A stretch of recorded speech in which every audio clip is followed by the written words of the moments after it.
RCF.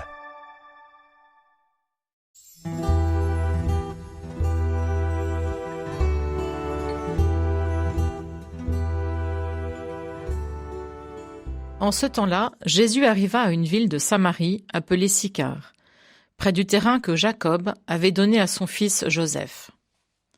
Là se trouvait le puits de Jacob. Jésus, fatigué par la route, s'était donc assis près de la source.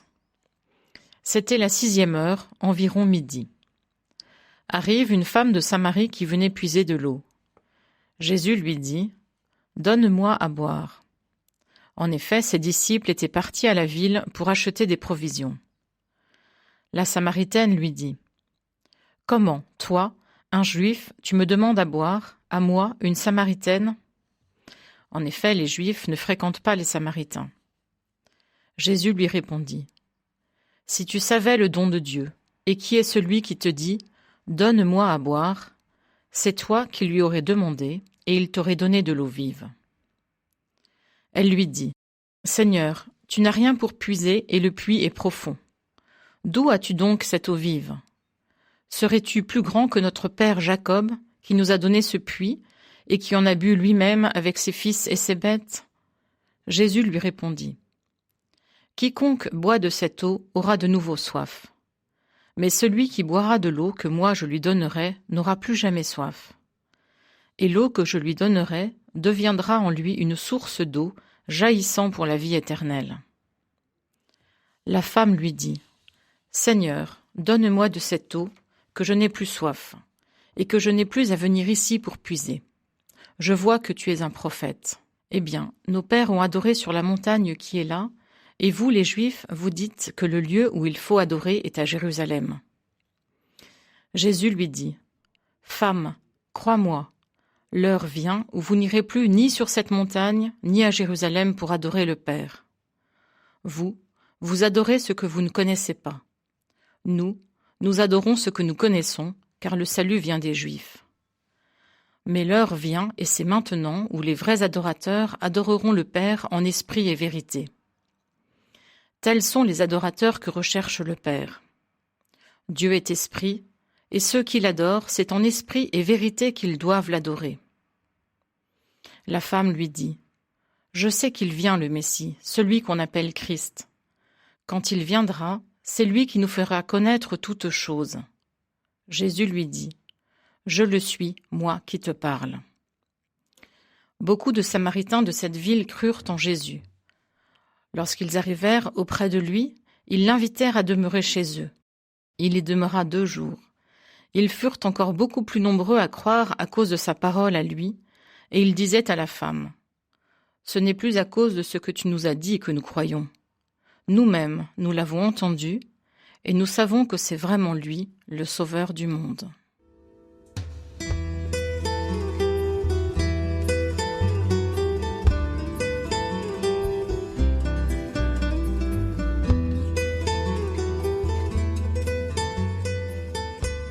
Jésus voudrait nous mener loin. Vous savez que le vendredi, on fait des chemins de croix dans les églises. Vendredi saint en particulier, ici, c'est plutôt un chemin de foi. Un chemin de foi pour cette femme, évidemment, mais aussi, à travers elle, pour nous tous. Il y a en nous une part de cette femme de Samarie. Alors, je vous propose 7 petites étapes, 7 étapes de ce chemin de foi. Première étape, c'est Jésus au bord du puits, fatigué par la route. Voilà, Jésus s'est fatigué pour nous, frères et sœurs. Un spécialiste de la Bible a essayé de calculer combien de kilomètres à pied Jésus avait pu faire dans le temps de son apostolat. Alors évidemment, c'est hypothétique, mais il arrive entre 3000 et 4000 kilomètres en 3 ans. Ça fait quand même beaucoup. Donc quand on dit que Jésus est fatigué, il l'est vraiment. Il s'assoit au bord de ce puits. Alors évidemment, aujourd'hui, on a l'eau courante. Les plus anciens parmi nous se souviennent qu'il n'y avait pas l'eau courante partout. Il fallait donc aller chercher l'eau. C'était une corvée épuisante. Et voyez, frères et sœurs, Jésus est présent, bien sûr, dans les églises, c'est vrai, à la messe en particulier, c'est vrai, mais au fond, il vient aussi nous rencontrer dans les lieux ordinaires de notre vie, où parfois on est fatigué, un peu épuisé, à la caisse du supermarché, par exemple, ou dans des lieux comme ça, Jésus est là. On peut le rencontrer aussi à ce moment-là. Deuxième station de notre chemin de foi, Jésus a soif. Ben oui, c'est normal, on vient de dire qu'il a beaucoup marché.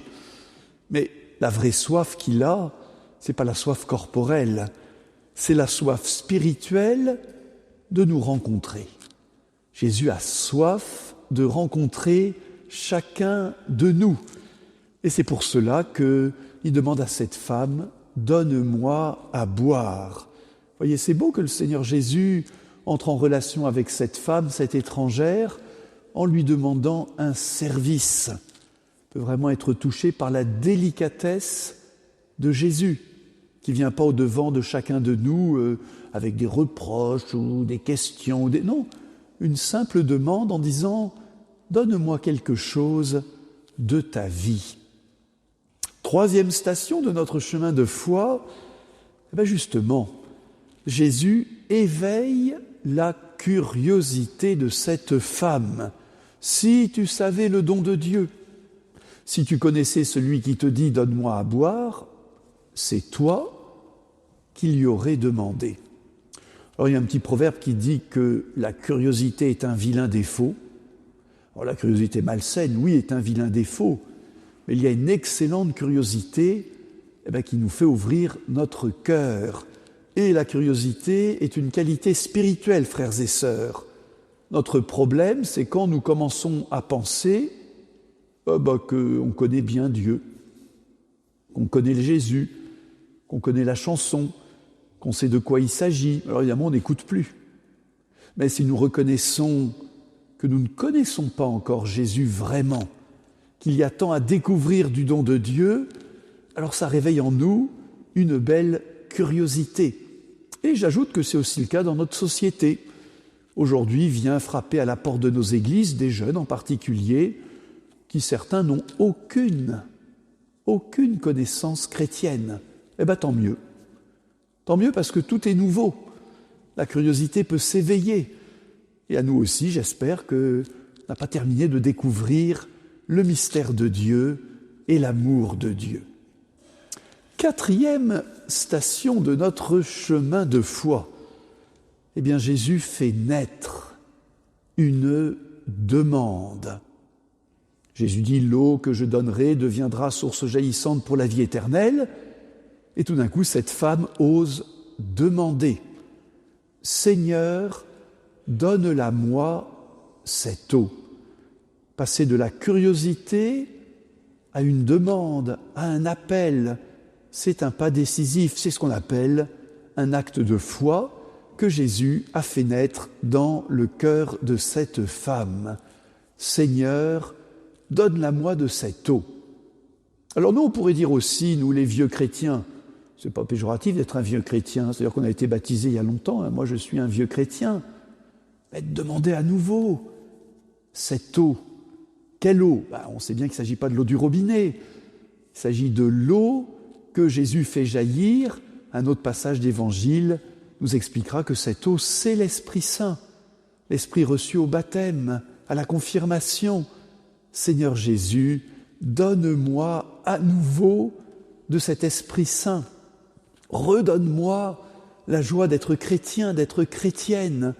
Seigneur, voilà, s'adresser à Jésus à nouveau en le reconnaissant comme celui qui fait jaillir en moi cette source d'eau vive. Cinquième station de notre chemin de foi, Jésus scrute. Scrute. Peut-être que les jeunes ne savent plus ce que ça veut dire, ce verbe. Jésus scrute les cœurs. Regarde avec attention. Nos frères et sœurs catéchumènes, aujourd'hui, hier ici pour la paroisse, ont vécu le premier scrutin qui les prépare directement au baptême. C'est-à-dire que Jésus voudrait nous donner cette eau vive, mais parfois, notre bouteille est fermée par un bouchon. Vous connaissez ça. Si vous mettez une bouteille fermée sous un robinet, il n'y a pas de risque que l'eau rentre dans la bouteille.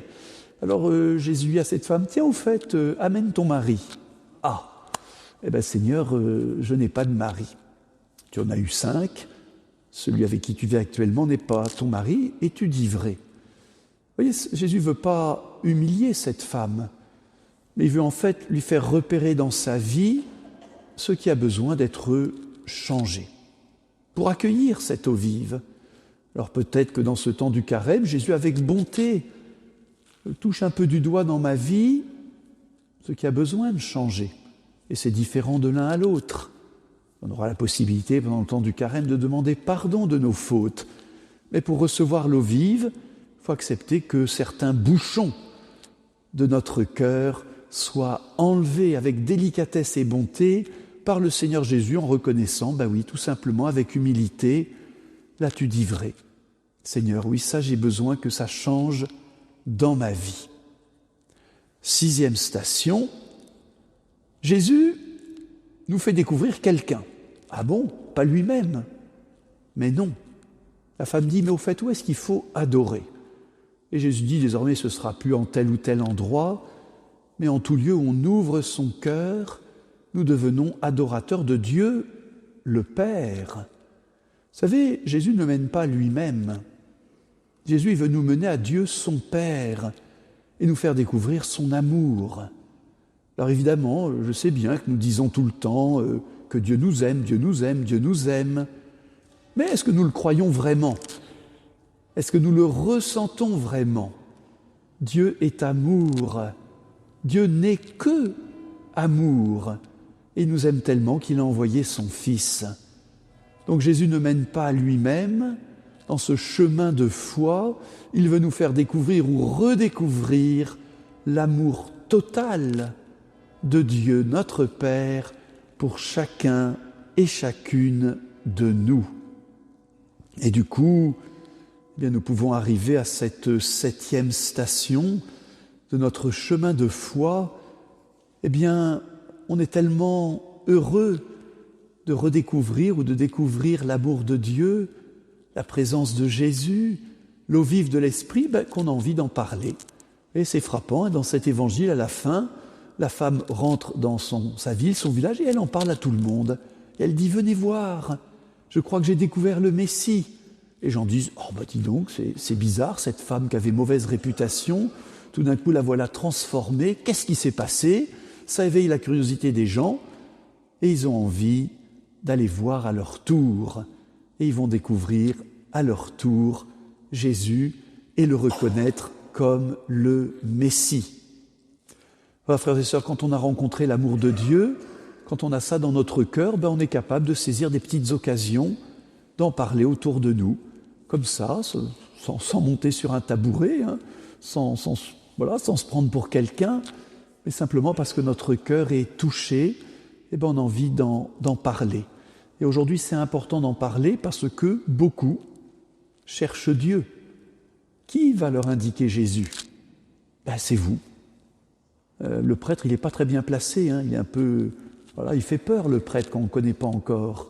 C'est vous les témoins, c'est vous les passeurs, c'est vous qui pouvez tirer la manche de ceux qui vous entourent quand vous sentez que, comme cette femme de Samarie, il y a une recherche de Dieu. Voilà, frères et sœurs, au bout de ces 7 petites stations de chemin de foi, on va terminer par une petite formule humoristique. Il paraît que les jeunes couples, quand ils s'aiment beaucoup, on dit qu'ils vivent d'amour et d'eau fraîche.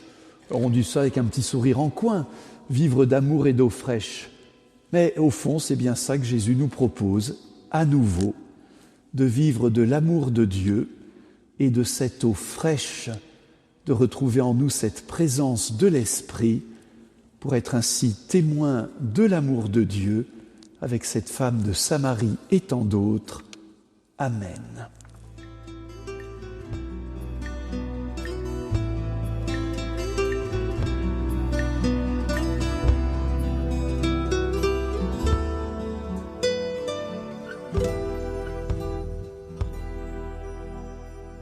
Notre Père qui es aux cieux, que ton nom soit sanctifié, que ton règne vienne, que ta volonté soit faite sur la terre comme au ciel. Donne-nous aujourd'hui notre pain de ce jour. Pardonne-nous nos offenses, comme nous pardonnons aussi à ceux qui nous ont offensés, et ne nous laisse pas entrer en tentation, mais délivre-nous du mal.